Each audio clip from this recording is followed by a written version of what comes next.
let's have a talk about yoga and specifically starting off with Yantra yoga, since Mhm. we had a little discussion and class on that this morning. Mhm. A form of yoga that how many people know about it? I don't know of any other teachers in India who actually taught this. Mhm. So if you haven't studied with Swami Gitananda, it might be out of sight. And I am aware that there's in the West we got numerology and such things.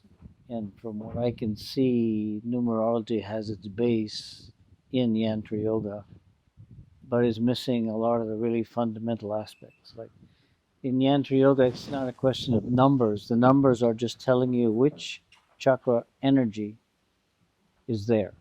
Mhm. At the time you are born, this energy is there at your formation. So this makes your general qualities, characteristics, the primary force that governs you through life. Mhm. From there, from that beginning, there's this rotation of the chakras 1 through 9, which happens every year. There's a new chakra. Every month within the year, there's a new chakra influence. Mhm. And every day within that, and this is all in the karmic cycles, if you remember. Mhm. The dharmic cycles are something else. That might be a talk for another session or class or something. Mhm. So, what do you think, since we had a little class on it this morning, what do you think of the value and importance of knowing some of this? I'll add that it's mathematics, the arithmetic, the mathematics, and geometry Mhm. are related. If you studied anything in school, you know that geometry is angles and distances and all that. So it's mathematical. So it goes into sacred geometry, understanding why ancient cultures built pyramids, Mhm. why they lay out cathedrals the way they do, etc. This is all part of the study of Yantra Yoga. So, Yeah, I mean, for me, I have studied Vedic astrology. My teacher years ago was a Vedic astrologer, so I understand some of that aspect. And obviously, that's different to the East in regards to it goes to the time that you're born. It's a little bit more in depth than the Eastern astrology charts. imagine, yeah. Um, and then when I came across the Yantra Yoga through one of your students' trainings last year, um, I had a reading because I'd heard a lot about it, but I wasn't too sure what it offered. And the biggest thing that I took away from doing the Yantra reading was it was almost like it gave me a base to understand how I got to where I was in life. Okay. And maybe a little bit more stability of how it was going to progress as well, a little bit more insight as to who I was, why I was doing certain things, Yeah. why I left to the other side of the world at a certain age. And I was kind of blown away by having the reading of how does this guy know so much about me? Like, this is crazy, just through understanding my birthday. And it offered quite a lot of insight. As like I said, number 9 is my Dharma Marga, so that's my first life path number that I understood, which made sense because it's about spirituality. And I suppose I was able to connect the dots. So in yoga, you get a lot of, it can be quite subtle. You're dealing with a lot of breath, you're dealing with visualization, but the yantra side really gave me that basis to understand things. And like you say, you talk about mathematics, it helps the logic mind to maybe understand where you are and how to progress. It's what Yeah. I took. Yeah. Yeah.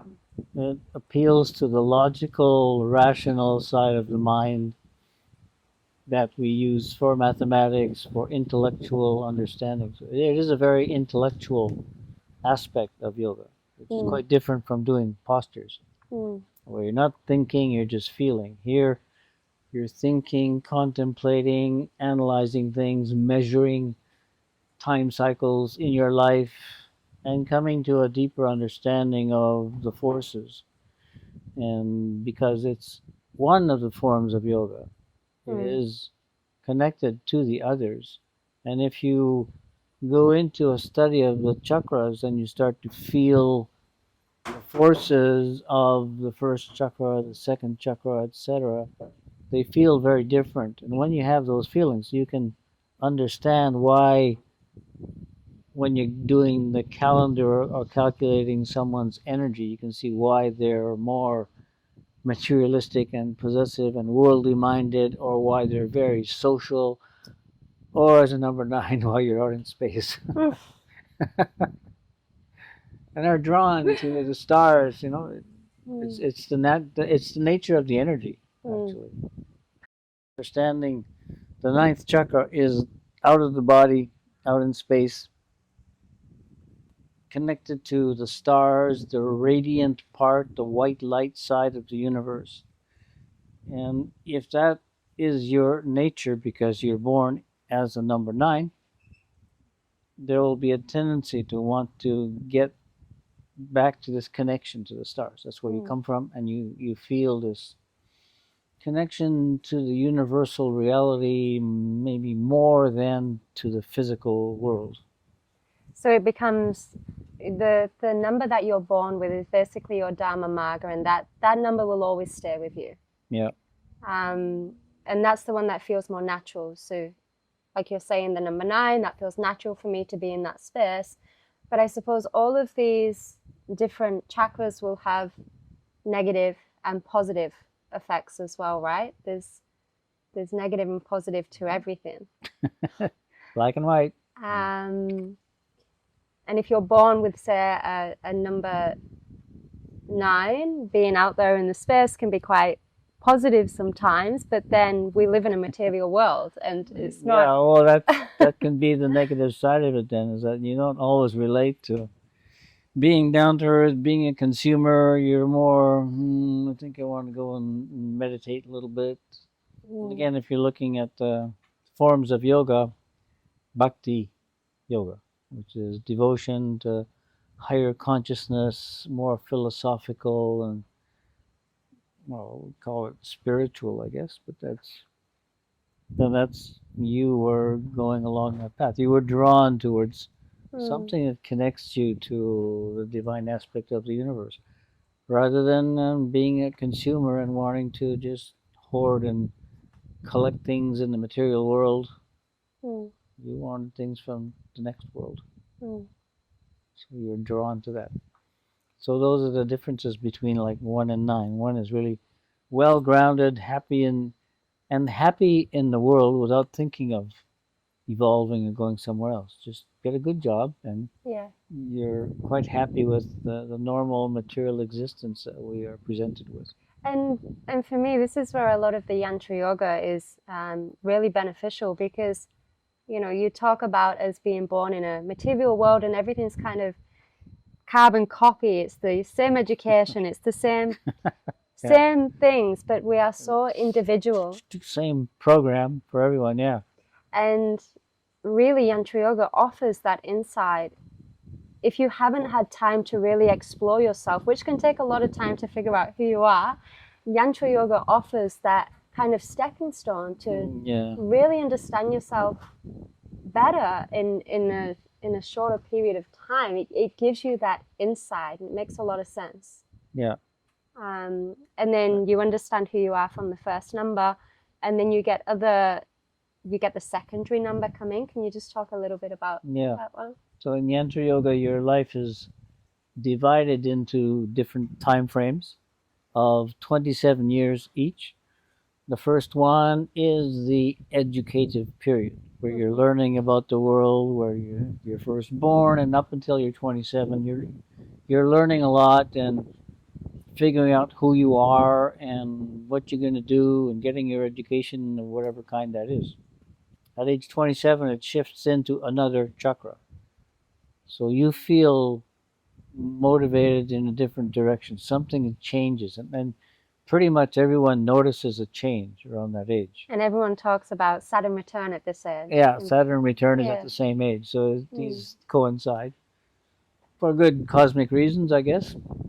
But the second phase is called the productive stage, where you now have completed your education, you get a good job, you decided this is what you're going to be doing with your life, and then you find a partner and you get married and you have children. So family life is in this middle stage, Mm. as well as the productive life of working in the world and maybe contributing something to humanity, Mm. or just working on an assembly line or whatever it is you're going to be doing Mm-hmm. up until age 54. And then at 54, you transition into kind of what they call spiritual retirement. Mm-hmm. So you're withdrawing from your business, your family life, and you're starting to look more at where am I going next? Mm. So you're dedicating more time to meditative practices, study and research about where we go. And this is something that doesn't exist in our society, okay? Mm. But in So India it does, right? in Did you? India, It yeah, in does, India it yeah. does. So this is part of the culture. Mm. And the spiritual value is something that is valuable, and it's studied, and everybody kind of knows about it. Again, that's a complete missing link in the Western society, because what do you do when you retire? Yeah. There is nothing. There's no real plan. You just, well, you don't have to work anymore, so you just collect some kind of a pension and you watch TV or Get a caravan. yeah, Travel. a caravan, go Yeah. traveling. So it's there's no purpose and point to life in general in the West. Mm. So in the East, the purpose and yantra yoga in yoga, the point and the purpose is to evolve, to learn, and you keep learning and evolving and understanding more about life. And when you really get into the 9 forms of yoga, you're looking at the energetics of the chakras and the connection to quantum physics and the reality of a multi-dimensional energetic world, which is what we live in, according to Western science also. Mm. Everything is just made of energy. It's an ocean of energy. And out of that, we have atoms and molecules forming into cells, forming into glands and organs, and us, Mm-hmm. or trees, whatever it is. So this is the phenomenal that we come out of this ocean and then we dissolve back into it. And Mm. there's this element of consciousness that is trapped in the body with the limitations of the senses while we're here.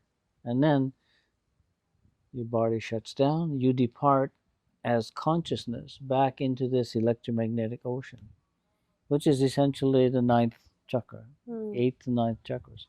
When you're in the body, you got the 6 lower chakras and the seventh. Everybody knows about these, but 8 and 9 are getting back into the mystical, magical world of energy and the source of the energy and the destiny. So it's this flow of energy from one end to the other, one end of the universe to the other. And 7 is the consciousness that leaves the body and is swimming in this ocean of blissful, vibrant energy. And one thing you mentioned there that I think sums up a lot of Yantra yoga is purpose. You know, you talk about purpose in the West, and Yeah. I got a good job. What are you talking about? I see a lot of friends that feel so lost.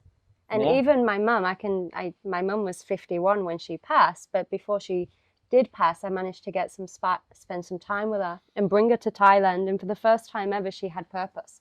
And I saw what that did for her Yeah. firsthand. Yeah. And then that kind of brings a sense of empowerment. And you look at the East and the West, and apparently the West have, you know, been a lot smarter by accumulating all these things and got all this knowledge. But one thing they do lack is purpose, individual purpose. Yeah. That because everyone has got an individual purpose, whatever it is. But I'm always hearing, I don't know what I want to do. I don't know what I should be doing. Yeah. And Yeah. Yantra yoga is really helps you understand that. Why are you here? What is it? What are you here to learn and to pass on? And Yeah. even like you say, when you've done your career, you're still evolving. You never stop. Yeah. And it's so important, isn't it, to keep. Yeah. So realizing that life doesn't end, your consciousness is coming in and out of incarnations, Mm. and then it goes on back into the swimming in the electromagnetic ocean, and then condenses back into your next incarnation if you want, and if you haven't prepared to launch further out. But this is the reality, and I mean the attitude in India, because well, you don't need to accomplish everything in this lifetime because you're just going to come back anyway. Mm. So there's a bit of a fatalistic attitude there. It doesn't matter. One lifetime doesn't matter so much, which is the opposite of the West, where you got to Mm. do everything in this lifetime because it's all you got. Mm. Well, once you realize, well, this is just one page out of a book that's pretty big, an ongoing story. And you do that trying to climb to the next phase and trying to in your career or whatever it is or accumulating, and like I think I mentioned, I was speaking to you the other day, you now you look at retirement, it's not even retirement for a lot of people. What they've worked for their whole lives is not even real anymore. And even a lot of super funds and stuff in Australia, they claim, they have thinking that they have money. Everything seems to be gone at that point. It's not what I've heard from a lot of retirees is it's not what I imagined. Uh-huh. And unfortunately, I don't know, I'd like to see the statistics on it, but I feel like people don't seem to live as longer when they lose that purpose. It's, Well, that's going back to the purpose. yeah.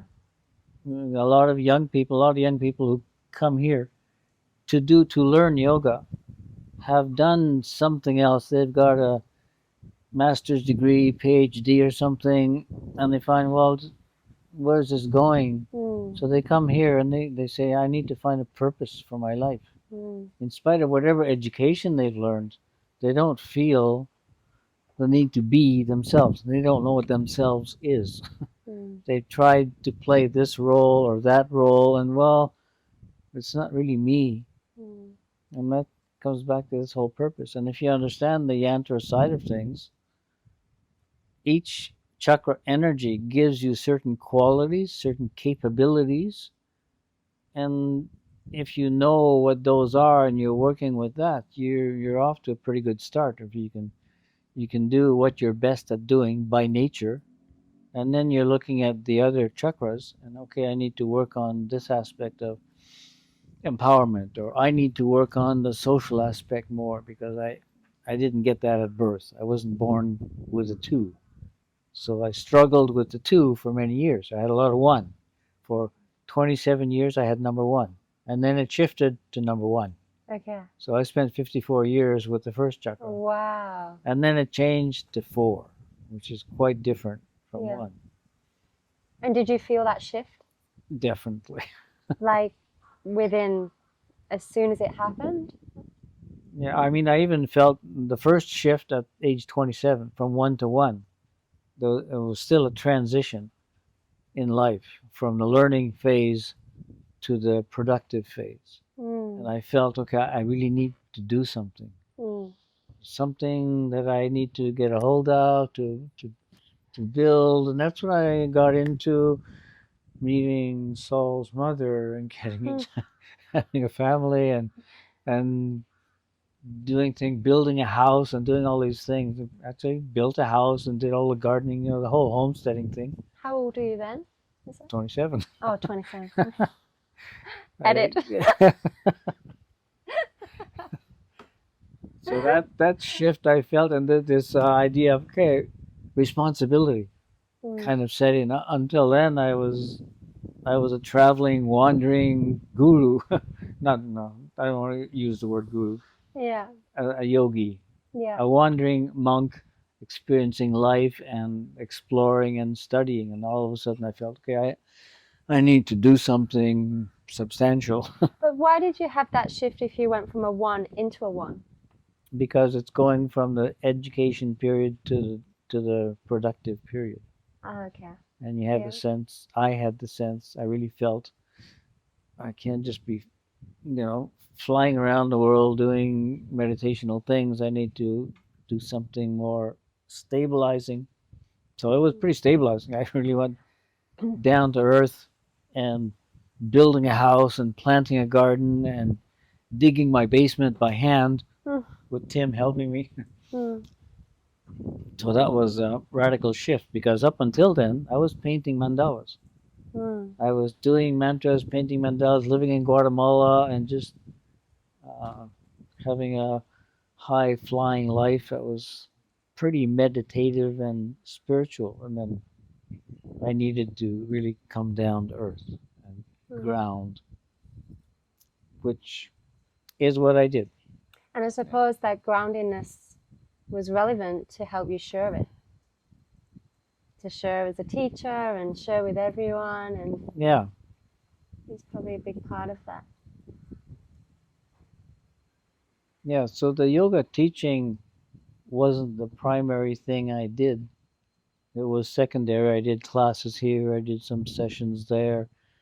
And towards the end of that 27-year period, I started realizing, well, my purpose is to bring the science of yoga to the West. Mm. And I've only been dabbling in it, and I had written about it and done things, but then it came to the shift into my spiritual retirement at age 54. That's when I came here. Mm. Now there's nothing else. This is what I'm doing. Mm. The rest of my life is dedicated to the reaching out with the science of yoga and getting it out to as many people as possible. Mm. Well, not many people know about it, and it's so important.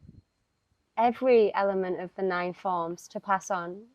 This side is equally as important as the others, but I really feel like this gives a good basis to, yeah, to understand Yeah. more of you.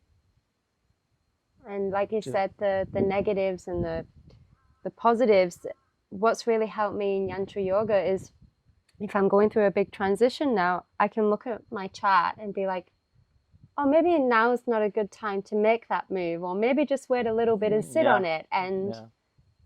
just so things flow a little bit easier Yeah. in the time.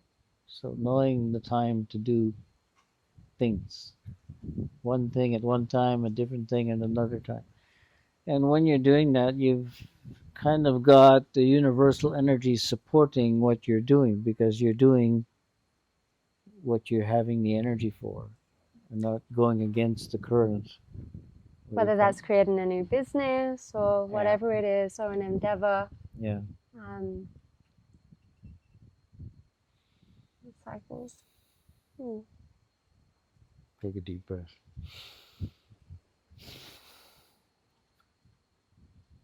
Do you remember sometimes in a day to take a deep breath? Sometimes, not all the time. So back to the yantra as the number 6 form of yoga connected to the sixth chakra gives you an intellectual understanding even of the connection of the other forms and how things fit together and the time to do each of the other forms of yoga. Because if you're in a one cycle year, you'd be focusing more on the hatha yoga, Mm-hmm. on the physical body, the postures. If you're in a number 2 cycle year, you're going into jnana yoga, more of a meditative and socially connection and socially connecting with other people who are meditating. You're choosing your social environment Mm-hmm. and making it supportive to what you're doing here and now.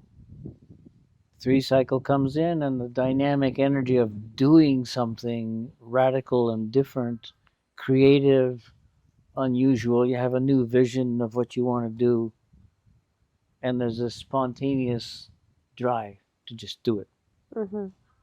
without interference, which in the social world, people expect you to be the same today as you were yesterday. And 3, Mm. all of a sudden, you're jumping off to go flying someplace, and oh my God, what's she doing? And that's a So, really important thing to touch upon, because I think in the West you have that intuition and that gut feeling to do it, but how many people act upon it? yeah, They don't do it, and yeah, this is where a lot of disease can stem in, and mental issues, and yeah. the fear of taking the leap, following that. So the 3 energy is dynamic, it's powerful, and it's the fire element. Okay, so the fire is lit, and if you're not doing something with the fire, it can burn you. So Mm. you mentioned disease can set in and everything.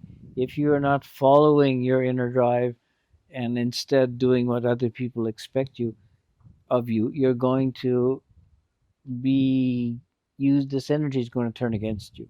Mm. And instead of empowering you to do something, it's going to turn and empower cancer cells Mm. that will do their own thing. They're rebellious too. They have like a three energy of going against the Mm. current and just growing their own way. So that's number three. When Mhm. you get to number four, complete shift. You don't want to do anything. Your body wants to sit and heal, and you feel like relaxing. The drive to do something is no longer there. So it's a time to sit, meditate, breathe. And as told you, this is my 4 cycle year, so I'm not trying to accomplish a whole lot. Mhm. I'm looking at all the details of my life and planning and organizing things.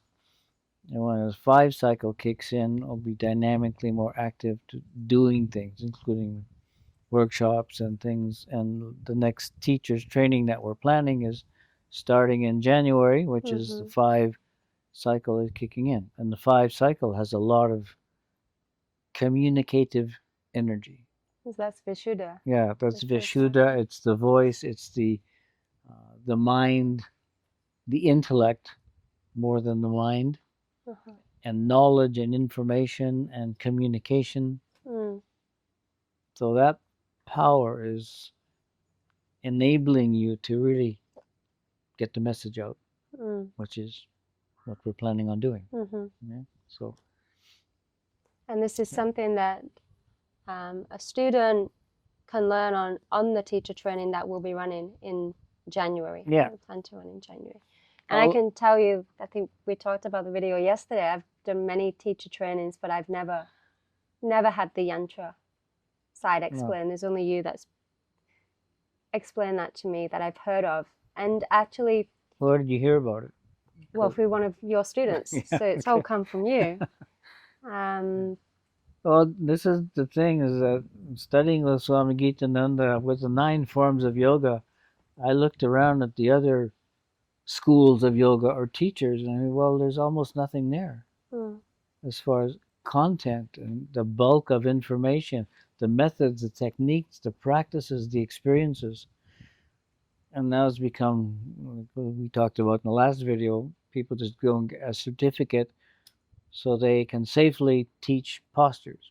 But most of them have no idea of all these other levels of expansion for human consciousness. and as a yoga teacher, if all you're worried about is how your knee fits over your ankle, you're missing quite a lot of the main thing, you know. But a Yeah. lot of teacher training is just, you know, they offer anatomy as a big component, and for me, I'm like, anatomy is the tiny part of the whole picture. You know, the Yeah.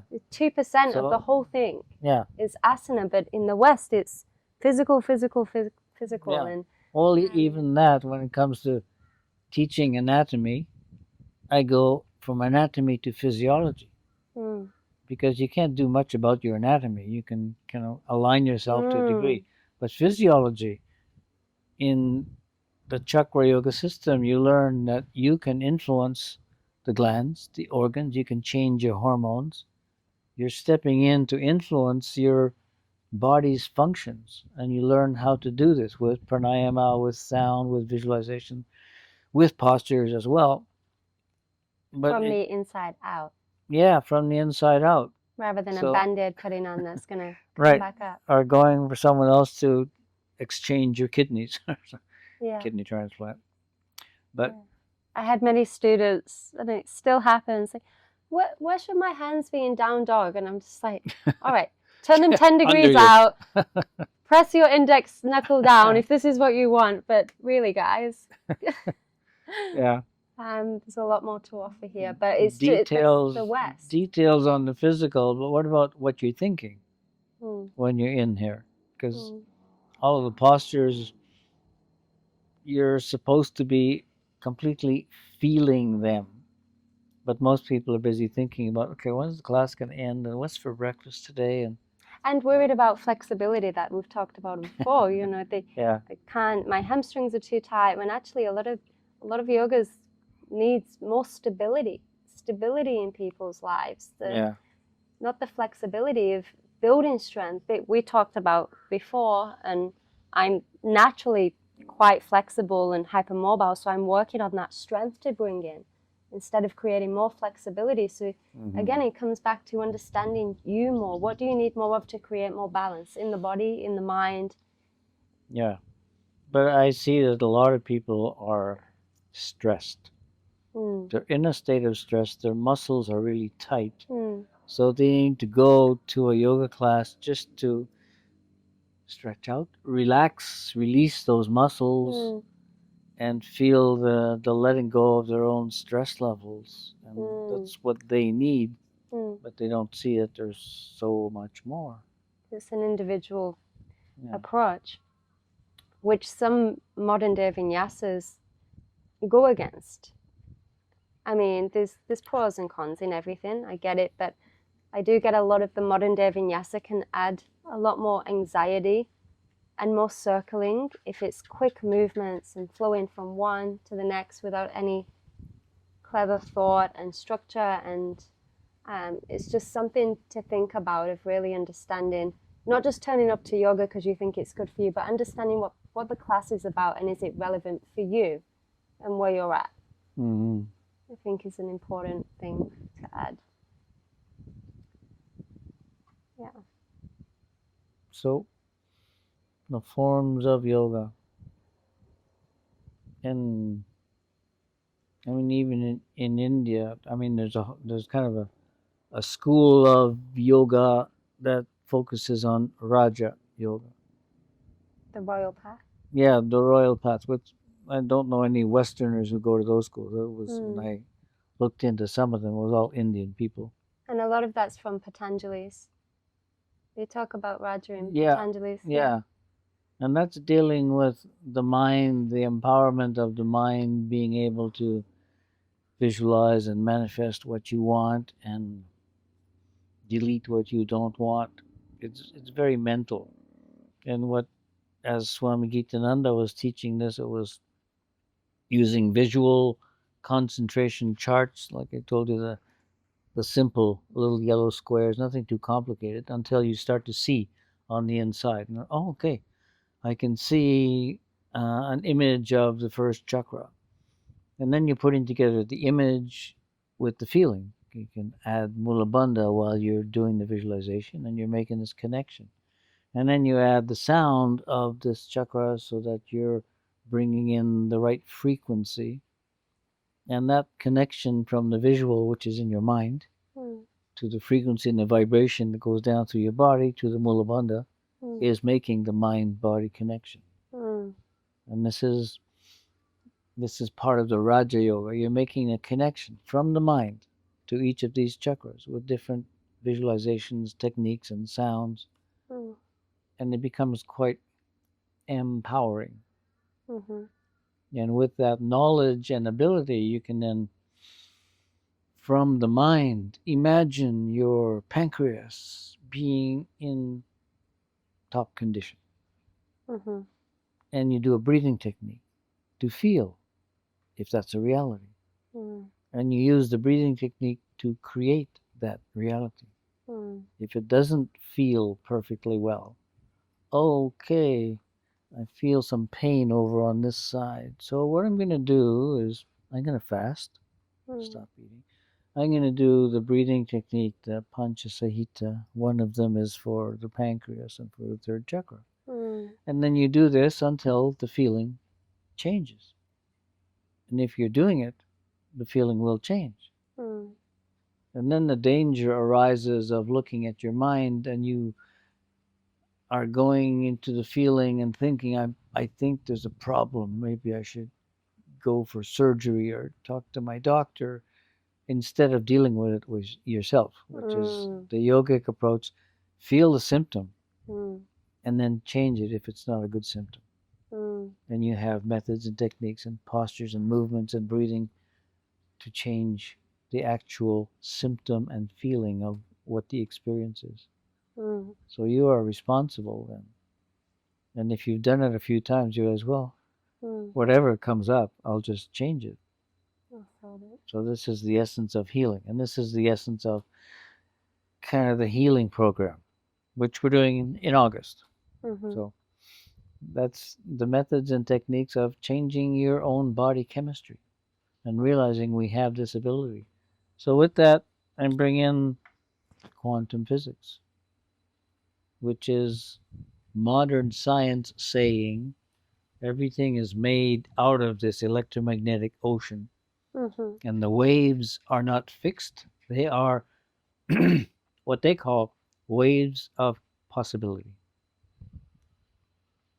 And the possibilities are determined by the human observer. Mm. So this was groundbreaking discovery in science. I mean, oh my God, how does this work then? If we're trying to do an experiment and see what's going to happen, but what we expect is determining what happens, then it kind of neutralizes the experiment Mm. because, but on the other hand, what you have realized, what they have realized as well, the observer is a very important part of everything. Mm. And in yoga, we are the observer of our body, of our thoughts, of our emotions. And as the observers, we're using this waves of possibility, this electromagnetic ocean, to reconfigure and reformat what we are biologically, chemically, mentally, emotionally. But it's important to realize.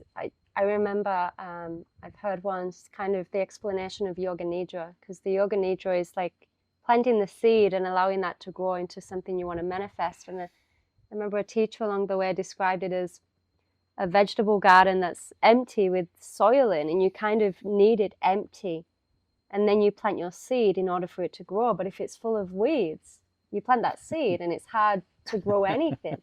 And Yeah. it's the same with the mind. If the mind's so busy with all these different seeds and thoughts from the subconscious that's been programmed, good luck trying to manifest anything with a head full of Yeah, weeds. Like well, you've yeah, got to clear that exactly. thing out first to. And why you're doing these Ekadasi cleansing techniques, because that's the weed pulling and get rid of the negative thoughts. Because the other techniques, like the Panchasahita, then are empowering your thoughts Mm, at every level of the chakras. So if you're empowering the thoughts, but you haven't pulled the weeds out of the gardens, you're fertilizing the weeds. you're adding more. Yeah. And then the possibilities of the disease you heard about being manifested becomes a reality. Mm, We don't realize the power of negative thinking is as strong as the power of positive thinking. mm, But in positive thinking, you can see that and increase the power and take out the weeds. Whereas most of society is running on the weeds. We've been yeah. taught about all these diseases. We think about it. We worry about it. We hear more about it from the media. We see bad programs on TV of hospital scenes and emergencies and Mm. someone dying and all these things. Well, we're putting these negative images into our mind on top of the possibilities that we heard about before. And of course, the chances of manifesting some of this, if you don't pull the weeds out. Which is happening more and more, because I'm sure back in the day when you was younger, you didn't have a lot of or as much distractions as what we have now. Now it's Yeah, everywhere. People have got the tellies on all the time, they're on yeah, the yeah. phones. It's never positive stuff that comes up. It always Right. social media tends to find your weakest point and give you that. Yeah. It's like for me, it's always animal suffering. It tends to just bring that up, and I'm like, how does it know this? So identifying what your thoughts are, I think, is a big step. I mean, Joe Dispenza talked about this in a different form, but he essentially takes it all from the yogis. Is 99% of the thoughts you think about are the same as yesterday. So Yeah. just start thinking about what you're thinking of, and then Yeah. work out if that's what you want to think about. Yeah. Observe. This Rather is than the contemplation side of yoga is look at what your thoughts are. Where do they come from? Why do you have these thoughts? They came from somewhere else. They came from the media. They came from some television show. They came from someone told you, a friend told you with an emotional impact, so it's stronger, etc. Again, weeding through the garden Mm. is an important part of setting the stage in yoga. Mm. So we made it from Hatha Yoga, Jnana Yoga, the meditative contemplation side, Pranayama Yoga, the empowerment aspect, that is empowering the prana, which is the essential life force. The Karma Yoga of the fourth chakra is karma is cause and effect. So you're becoming aware of that. So then you do actions that are going to bring positive results Mm. for yourself and for others because we're all connected. So it becomes a kind of a service of healing, of helping. And then the Raja Yoga is what we just talked about of using creative visualization to change your chemistry, to change your life, to manifest things.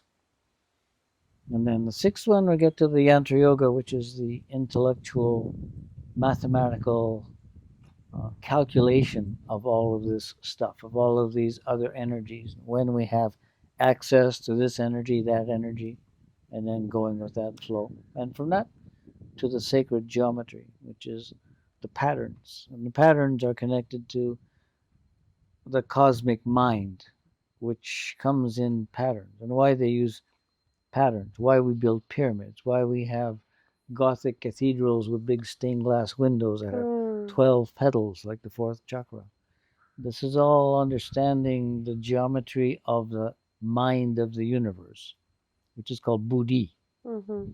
And we're living in a Buddhist country. Mm. So Buddha is one who has taken their personal mind out of the way and is simply connected to the mind of the universe and letting it flow through as information as people need. Mm. So that's part of this evolution, this learning, these going to the higher levels. And then we come to the sixth chakra as the mind is the processing center of all the information.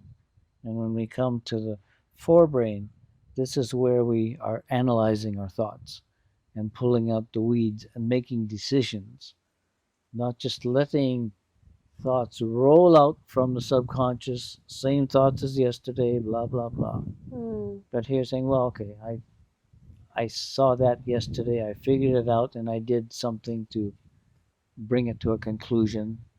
Okay, Mm-hmm. delete that thought.